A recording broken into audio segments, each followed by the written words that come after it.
Hi friends, இன்றைக்கி சித்திரை திருவிழாக்கு ஊருக்கு போகிற விளாக் தான் பார்க்க போகிறீங்க. சண்டே நைட்டு கிளம்புனோம். போய் 2 நாள் மட்டும் ஸ்டே பண்ணிவிட்டு மறுபடியும் ஊருக்கு சென்னைக்கே ரிட்டர்ன் வந்தாச்சு. சண்டே மதியானம்லாம் நல்ல மழை. 2 வாரத்துக்கு அப்புறம் சென்னையில் நல்ல மழை பெஞ்சிச்சு. அப்படியே கிளைமேட் மாறிடுச்சு. ரொம்ப ஹாட்டாக இருந்துச்சு. இந்த மழைக்கு அப்புறம் அப்படியே ஜில்லுன்னு ஆயிடுச்சு. வாங்க என்ன வேலையெல்லாம் முடிச்சுட்டு ஊருக்கு போகிறேன் அப்படின்னு பார்க்கலாம். அம்மாவுடைய ப்ளவுஸ் ஒன்று பெண்டிங்கில் இருந்துச்சு. அதுதான் ஸ்டிச் பண்ணிகிட்ருக்கேன். வீட்டில் வந்து நான் எல்லாருக்குமே ஸ்டிச் பண்ணிடுவேன். இப்போ எனக்கா இருக்கட்டும், என் பொண்ணுக்காக இருக்கட்டும், அம்மாக்கா இருக்கட்டும், நானே வந்து ஸ்டிச் பண்ணிடுவேன். ஏன்னா எனக்கு வெளியில் கொடுத்து ஸ்டிச் பண்ணால் வந்து செட் ஆகாது. அதனால் எல்லா ப்ளவுஸு மற்ற சுடிதார்ஸாக இருக்கட்டும், கவுனாக இருக்கட்டும் எல்லாமே நான் வந்து ஸ்டிச் பண்ணிடுவேன். அந்த வேலை தான் போய்கிட்டு இருக்கு. அம்மா வந்து முன்னாடியே கொடுத்துருந்தாங்க, தச்சுட்டு வந்துடுமா ஊருக்கு வரும்போது அப்படின்னு. அது வந்து இப்போ தான் டைம் இல்லாதனால வந்து இதுவே ஒரு 2 நாளாக நான் வந்து வேலையை முடிச்சுட்டு தைக்கிறது அந்த மாதிரி போய்கிட்டு இருந்துச்சு. இதெல்லாம் தச்சு முடிச்சுட்டு அப்புறம் சின்ன சின்ன வேலைகள்லாம் இருந்துச்சு. அதையும் முடிச்சுட்டு மாடியில் வந்து துணி காய போட்டிருந்தேன். அது வந்து மழை பெஞ்சாலுமே டெரஸில் வந்து நம்ம வந்து ஷர்ட்டு போட்டிருக்கிறதுனால நனையாது. அதனால் சரி ஊருக்கு போகும்போது மடித்து வச்சுட்டு போயிடலாம் சொல்லிட்டு மடித்து வச்சாச்சு. அப்புறம் பேக் பண்ணுற வேலை தான். எல்லாத்தையுமே நான் ஊருக்கு போகும்போது எடுத்து ஒன் சைடாக வச்சுருவேன். அதுக்கப்புறம் வந்து ஊருக்கு போகிற அன்றைக்கி நான் அதை ஃபுல்லாக எடுத்து பேக்கில் வந்து அரேஞ்ச் பண்ணிடுவேன். அப்போனா நமக்கு ரொம்ப ஈஸியாக இருக்கும். நம்ம எதையும் மறக்கவும் மாட்டோம். அதனால் ஒரு 2 பேக் 3 பேக் வந்து எல்லாத்தையும் எடுத்து ஃபில் பண்ணி வச்சுருவேன். ஏன்னா அன்னைக்குன்னு நமக்கு வந்து எதுவுமே ஞாபகம் இருக்காது.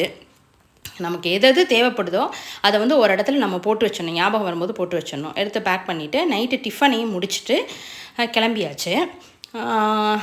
கிளாம்பாக்கம் தாண்ட தான் செஞ்சோம். அதுக்குள்ளேயும் நானும் என் பொண்ணும் வந்து தூங்கியாச்சு. தூங்கி நாங்கள் வந்து தேவகோட்டை போய் தான் நாங்கள் வந்து முழிக்கவே செஞ்சோம். அப்போ இந்த பௌர்ணமி வந்து சித்ரா பௌர்ணமிங்கிறதுனால வந்து நிலா வந்து நல்லா பிரைட்டாக இருந்துச்சு. என்னோடய கேமராவில் வந்து ஃபுல்லாக கேப்சர் பண்ண முடியலை. ஆனால் பார்க்குறதுக்கு வந்து நம்ம வெறும் கண்ணால் பார்க்குறதுக்கு வந்து அவ்வளோ அழகாக இருந்துச்சு. அது வந்து மற்ற பௌர்ணமினாலையும் சித்ரா பௌர்ணமினாலையும் அதான் டிஃப்ரெண்ட்டு. போய் இறங்கினோன்னே 4 o'clock போய் இறங்கினோம். போய் இறங்கினோன்னே வந்து கிளம்பியாச்சு. வீட்டில் வந்து ஒரு முக்கியமானவங்க, ஒரு பெரியவங்க, க்ளோஸ் ரிலேஷன் தான் இறந்ததுனால நான் கோயிலுக்கு உள்ளேலாம் போகலை. போயிட்டு மட்டும் வந்துடலாம் அப்படின்னு சொல்லிட்டு கிளம்புனோம். இதுதான் என்னோடய அவுட்ஃபிட்டு. ஆனால் வந்து வருஷத்தில் ஒரு நாள் வந்து நான் வந்து சித்ரா பௌர்ணமி மட்டும் எப்படியும் போயிடுவோம் கோயிலுக்கு. ஏன்னா வந்து கருப்பன் வந்து எங்களோட ஃபேவரெட்டு.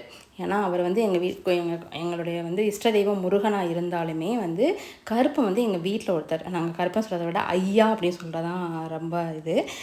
இந்த கோயில் வந்து எங்கள் அப்பாவுடைய குலதெய்வம். அந்த அம்மன் பேர் வந்து அழகு நாச்சி அம்மன். பேரே ரொம்ப அழகாக இருக்குல்ல. அம்மனை கடந்து தான் நாங்கள் போகணும்.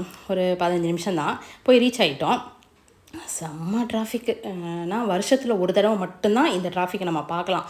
மற்ற நாள்லாம் வந்து அவ்வளோ ஃப்ரீயாக காமாக இருக்கும். இந்த சித்ரா பௌர்ணமி அன்னைக்குன்னு மட்டும் ரொம்ப விசேஷமாக இருக்கும். பார்க் பண்ணிவிட்டு இது இங்கே போய் நான் ஒரு 10-15 நிமிஷமாவது அப்படியே பார்த்துட்டே இருப்பேன். ஏன்னா வந்து அவ்வளோ ஆக்ரோஷமாக இறங்குவாங்க. 10 நாள் விரதம் இருந்து காலில் செப்பல் போடாமல் ரொம்ப விரதம் இருந்து இறங்குவாங்க. நம்ம பக்கத்தில் நின்று பார்க்கும்போதே நமக்கு அவ்வளோ அனல் அடிக்கும்.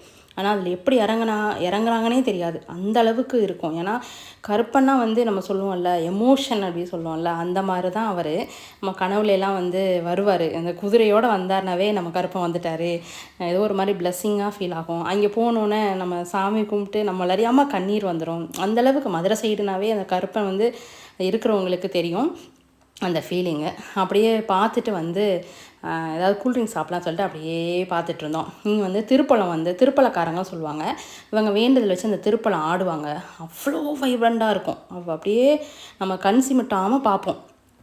பார்த்து முடிச்சுட்டு அப்படியே இந்த ஸ்நாக்ஸ் கடையெல்லாம் வந்து பார்த்துட்டு ஸ்வீட்லாம் வந்து அது ஒரு ஆசையாக இருக்கும். ஸ்வீட்லாம் வந்து வாங்கி சாப்பிட்டுட்டு நான் மதியான சாப்பாடே முடிச்சுட்டு தேங்காச்சு. இது வரைக்கும் சப்ஸ்கிரைப் பண்ணாதவங்க சப்ஸ்கிரைப் பண்ணுங்கள். தேங்க்யூ.